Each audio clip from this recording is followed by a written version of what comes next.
Hello and welcome back to Multidimensional Integration, the video series where we learn a lot about the possibilities to integrate a multi-variable function. And indeed, in today's part 7, we will look at the definition of a so-called surface integral. This thing is not restricted to classical surfaces, and as you will see, we can easily generalize it to hypersurfaces in higher dimensions. However, I should tell you that the real general treatment is done on manifolds, which is another series of mine. And as always, before we go into the definitions, I first want to thank all the nice people who support the channel on Steady, here on YouTube or via other means. And as you might already know, as a Steady or Patreon member, you can just use the link in the description to download the additional material for the videos. And then without further ado, let's immediately start with the definition of a so-called parameterized surface piece. And the visualization of that might be quite clear, because we already have such a thing here in the top right corner. So in short, here we have something which is n-dimensional, but embedded in a higher dimensional space, and let's say this one is m-dimensional. And how this works is that we simply have a parameterization for this piece of surface given. And this parameterization is usually just called phi. And now the first thing here is that phi has a domain in Rn. So more precisely, this should be an open and connected set in Rn. And from now on, I will always call this domain U. So you could just say that we have n coordinates in this set U, and we map them to the higher dimensional space. And in order to get such a nice surface piece out, we have to have some requirements for our map phi. First of all, it should be a continuous map, but because we want to work with derivatives, we want to have even more. Indeed, we choose it as a continuously differentiable map, which means it's totally differentiable at every point, and every partial derivative is a continuous map on the whole domain U.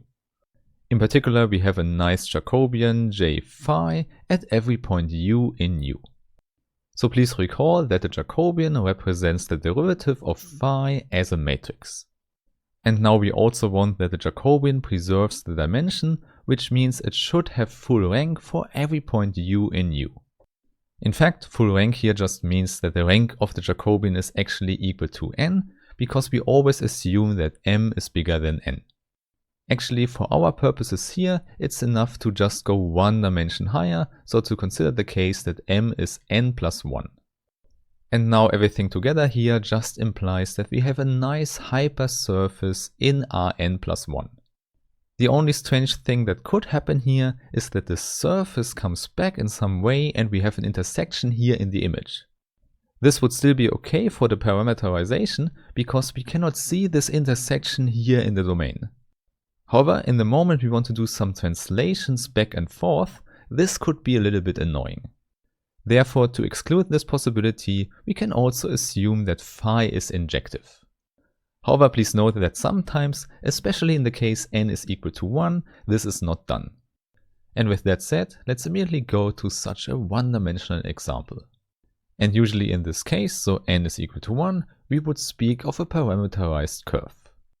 And in order to keep it simple, let's say that our open set U is given by the open interval from 0 to 1. And now we map this into a higher dimensional space, and as already said, let's concentrate on the n plus 1 case. So in the picture, we will land in the plane R2. And now visually speaking, phi should roll up this interval. So what I want is that we almost get the circle in R2 out. So more concretely, the missing point here should correspond to the boundary points of the open interval.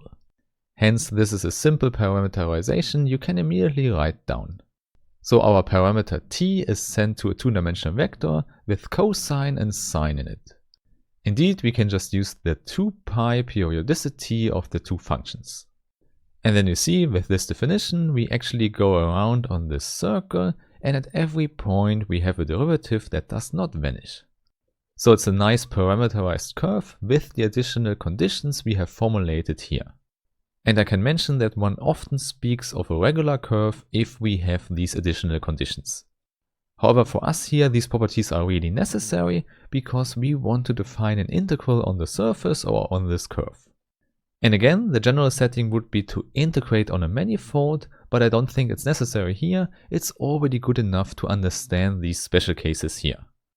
Therefore, what we will do now is to define a surface integral in n dimensions. So you can always think of a two-dimensional surface in R3, but what we actually define is an integral over a hypersurface in n dimensions. And in order to do that, the first thing we need are so-called tangent vectors on the surface. And in fact, we will have n important tangent vectors because at every point in U, we have n directions we can go to. So don't forget, this is just Rn, which means we have n canonical unit vectors as directions. And these immediately translate to the tangent vectors on the surface. So not so complicated, this is how we can define tangent vectors at each point. Therefore, the definition is quite simple, we just have to form the partial derivatives of phi. And as already mentioned, this can be done for every point in the domain, so let's call our parameter u. And now by using all the partial derivatives, we get exactly n tangent vectors.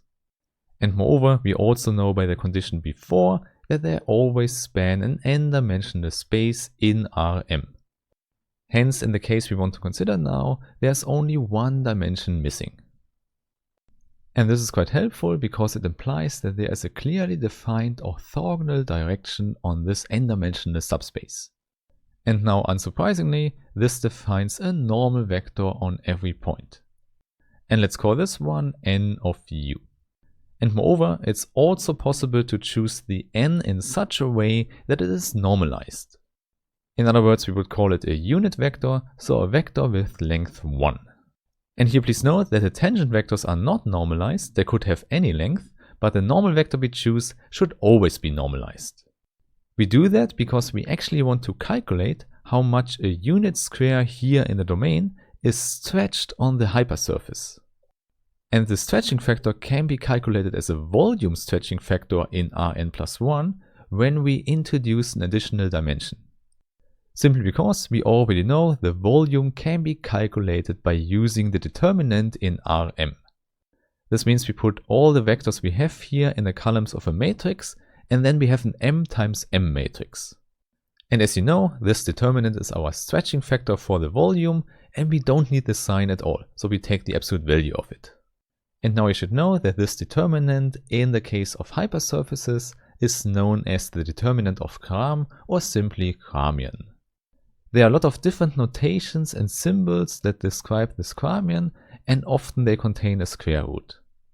I will also do that here and use the square root of g of u to describe the whole determinant on the right hand side. And now the important detail you should recognize here is that the scaling factor can differ over the whole hypersurface. And as we already know by the change of variables formula, such a change in the volume is important for the whole integration. So by having that, we can finally write down the correct definition of a surface integral. This means we want to integrate a function f defined on the surface over the whole surface. This means the domain of integration here is just the image of u under phi. And moreover, as a new symbol, we will introduce the surface area element as d sigma. So we should see that as an infinitesimal area, but we don't have to define it because we only use it as a symbol in the integral anyway. Namely, the surface integral is just defined as an ordinary integral in our parameter space. In other words, it's just an n-dimensional integral with respect to our Lebesgue measure. So this is the key insight, we can just translate everything back to our flat space U. This also means instead of f, we actually integrate f after phi. So you could see the whole thing as a change of variables, but this is actually the definition. And inside this new definition, the Gramian determinant also comes in. It's the important scaling factor that comes before our du. Therefore, you could say that the area element d sigma corresponds to this combination here on the right. Okay, so that's it. This is the whole definition of a surface integral over a hypersurface. So if we call the hypersurface M, then this integral would be the surface integral of f over M. And now indeed what one has to check is that this surface integral here does not change the value if we go to a different parameterization of the same surface. In other words, in the explicit calculation here, phi is definitely involved, but the value should be independent of phi in the end. However, as already mentioned, this is something we can do in the manifold series. Moreover, I should also tell you that this definition also works if our m is bigger than n plus 1. However, in that case you have to find the important Gramian determinant with a different formula. Simply because this formula only works in the case that we have the dimension n here and the dimension n plus 1 there. But obviously this is definitely the important case, for example for ordinary surfaces in R3. And exactly such an example calculation I want to show you, but let's do it in the next video. So I really hope I meet you there again and have a nice day. Bye bye.